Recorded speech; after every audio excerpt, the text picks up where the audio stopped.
Okay, so I was talking to my girlfriend the other day and she was asking me how my family meetings are going. And some of you may have heard me talk about the importance of having family meetings. It's definitely in the book talk about family meetings. So I'm just want to break it down to you guys for a quick second, and it's basically the what are family meetings, why do we have them, and how do we have them.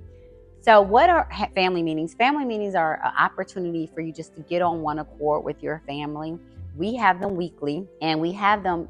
Originally, we started them as an opportunity to understand everybody's schedule for the week. So we still do that in our family meetings, but they're, our opportunity to kind of get on page, get on board with what's going on around the family for the week. And then it's also our ability to kind of infuse our culture in our kids. So in the book, I talk about the difference between having a legacy and transferring a legacy, and then transferring a dynasty. And what's the difference between legacy and dynasty? And dynasty is really about these family meetings, understanding how you transfer culture and, your family values and morals and how we make decisions, the compass of our family, what's important, transferring all of that.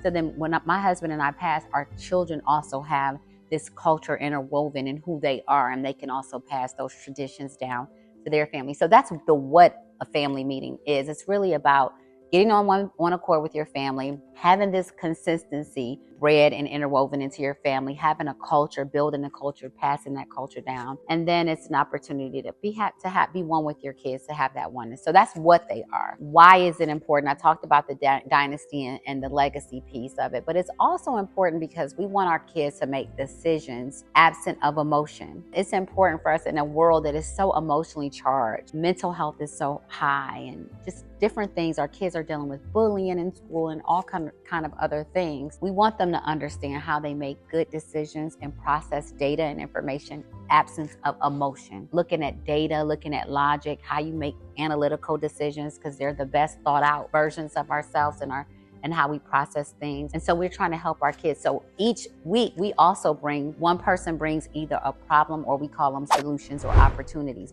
Bring an opportunity to the table so that we can solve for it. It can be something my husband's dealing with at the office. It can be something I dealt with at work with a client. It could be something my child dealt with at school, seeing somebody get, bullied or peer pressured. And we bring that opportunity to the family meeting and talk about how we would solve for that. It's our opportunity to also highlight areas for our children. What went well this week? What did you do that you're proud of this week? What thing did you do that you're not so proud of, and you would make a different decision? So it allows us an opportunity as a family to problem solve together and to become one. So our kids know whether it's a small thing that they're dealing with, like I got teased about my shoes, or it's a huge thing that they're dealing with, someone who offered me drugs. We want them to feel that there's a safe space in our home that they come to, and we all are in it together. We're a family. We're a team. We solve for things together. So that's how we do it.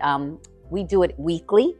Usually for our family, Sundays work best after dinner or after church. We have a meal, and so usually we try to do it at the kitchen table because we feel like that's a very comfortable, safe space for our family. And we do it every Sunday. For you have to just pick a time that's great for you and your family, when everybody can be all hands on board and be very involved and engaged in the conversation. But make it light so that it doesn't feel like it's work. It doesn't have to be a long meeting. It can be a conversation. What's the schedule for the week? What's the opportunity for us to solve? And just highlight find success things to applaud your children and your spouse for during those meetings, so that they are excited about family meetings. But family meetings for us have been critical, important. They've been a game changer for us because we all know kind of where people are that week, where I can plug in, where my husband can be involved in the game. And then we also know that every week we're gonna be as a family solving for something to make our world greater, our family greater, our community greater. And our kids are taking, again, the emotion off the table as they're trying to problem solve. So we're teaching them to be great thinkers and great leaders early on. So family meetings are game changer. Please incorporate family meetings in some kind of way in your family. You will see that it's just a great way to kind of build this team camaraderie in your family, and we love them. So for us, this family meeting piece is about building our dynasty. It's about how we're definitely going to